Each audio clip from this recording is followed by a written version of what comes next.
warning system for weather radio station K-East C56. During potentially dangerous weather situations, especially built receivers can be automatically activated by the signal to warn of the impending hazard. Tests of the signal and receiver's performance are normally conducted by the National Weather Service each Wednesday between 10 a.m. and noon and between 6 and 8 p.m. If there is a threat of severe weather, the test will be postponed to the next available good weather day. Reception of this broadcast, and especially the warning alarm tone, will vary at any given location.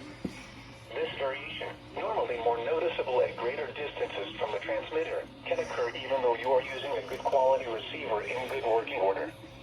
The warning alarm tone will be activated for hazardous watches and warnings for the following counties: Collin, Dallas, Denton, Ellis, Hill,